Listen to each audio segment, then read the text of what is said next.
story and roles that wrestling fans want to see them in. And if you're having WrestleMania main events be against legends, have it be against legends who can give you a decent 30 to 45 minute long match. Not a match like CM Punk versus Steve Austin, which would probably be about 10 minutes long if the match were ever to come into fruition. Something you really have to take into consideration are the condition of these legends. So really, the Rock and John Cena match happening at WrestleMania 29 makes perfect sense in a lot of ways, because Cena and The Rock are really the only two talents that are probably able to give you a great 30 to 45 minute match at WrestleMania because of the condition that they're in. You cannot argue or dispute the success of The Rock and the condition that he's in. He came back as good as he ever was. He left the business 7.5 years ago, and he came back almost like he never left. And I think that it was incredible seeing The Rock return in 2011, having that carried over to 2012, and building up over 2 years of anticipation of The Rock winning the WWE Championship. I think that WWE are reaching a point slowly but surely where they're listening to the wrestling fans, where they're giving you what you want. But I think they're doing it very inappropriately by putting legends in the ring over and over and over and over again, by having history repeat itself, by having lackluster storylines. There is a room for a lot of improvement in WWE, and I hope that we reach a point of improvement between now and the 30th anniversary of WrestleMania, because let's face fact. Ladies and gentlemen, fact is that there is really got to be a lot of improvement done and put in place between now and WrestleMania 30, and if that improvement isn't put in place between now and WrestleMania 30, WrestleMania 30 is going to prove out to be an absolute disaster, and you don't want that for a celebration of over 3 decades of the most prestigious sporting event in sports entertainment history, that being WrestleMania, which garners over 1 million buys every year. You don't really want to have WrestleMania, and you really can't afford to have WrestleMania be an absolute disaster.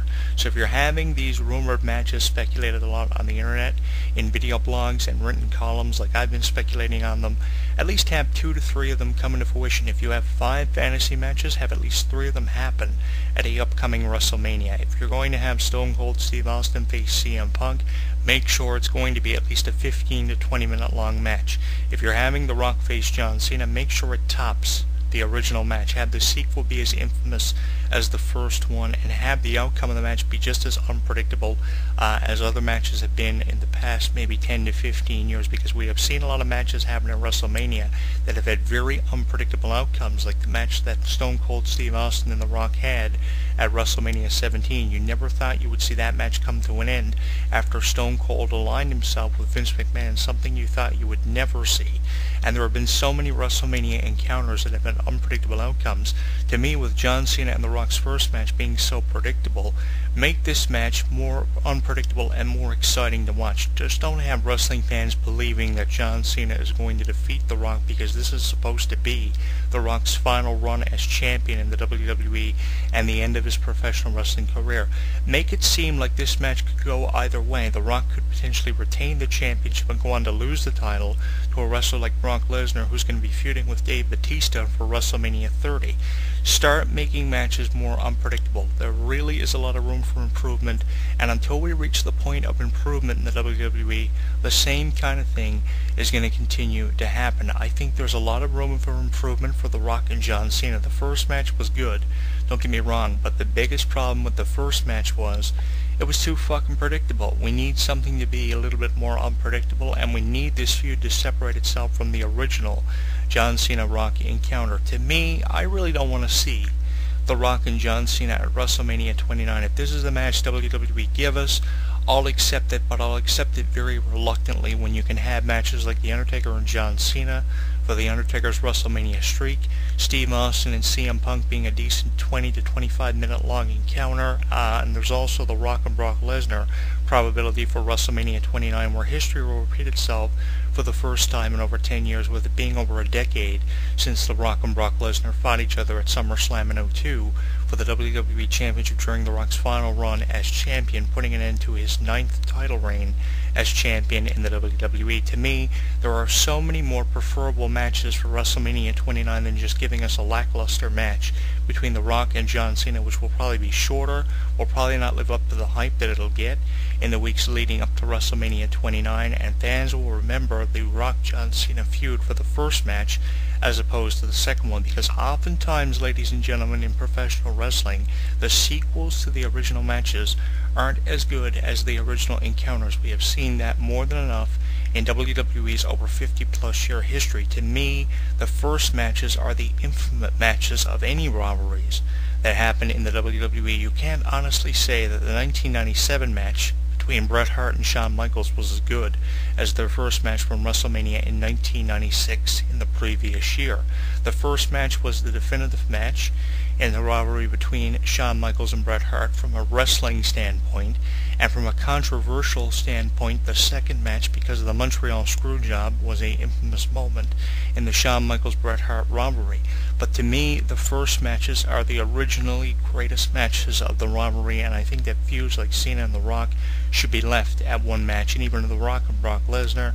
But again, with so many possible matches for WrestleMania 29 being fantasized and thought up by wrestling fans, is the best you can give us really The Rock and John Cena? If it is, I'll accept it, but there are so many ways that this can go between now and WrestleMania 29, and the biggest factors have yet to come into fruition. Some of the biggest factors, of course, Cena having to win the Royal Rumble, The Rock having to defeat CM Punk for the WWE Championship, John Cena having to choose to face The Rock the next night on Raw for the title at WrestleMania, and there really has to be a special stipulation placed on this match to make this match more unpredictable and not have such an obvious outcome like it had earlier this year at WrestleMania 29. It either has to be for the WWE Championship, or a wrestler has to put their career on the line to make this match more unpredictable. Don't have it be as obvious as the first match from WM 28. That was the biggest fault of the Rock-John Cena match. It wasn't the match itself that really turned out to be a disappointment, because the match was incredible. The image of The Rock giving John Cena that unexpected rock bottom after he recovers from almost having the people's elbow executed on him by John Cena was incredible. I'll never forget The Rock picking John Cena up for that infamous rock bottom, a still shot that's been in my mind ever since last year's WrestleMania match. I'll still be talking about it when I'm 80. So we really need to have a match as good as that, but the thing was, it was just so predictable that really let me down.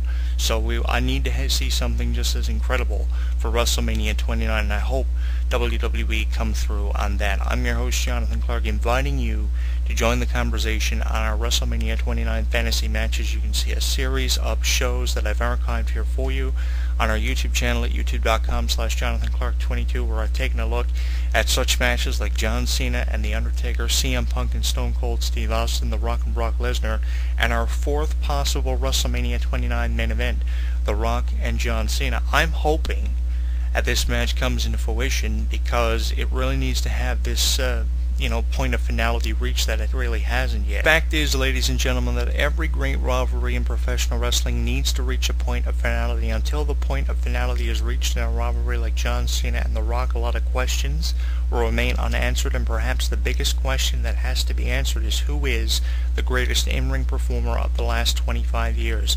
It's really been a toss-up between 5 to 10 wrestlers as to who legitimately could be the best in-ring performer of the last 25 years. Shawn Michaels, Bret Hart, The Undertaker, Bill Goldberg, and many of the professional wrestling business's top names that have come and gone have been debated as the greatest in-ring performer of the last 25 years.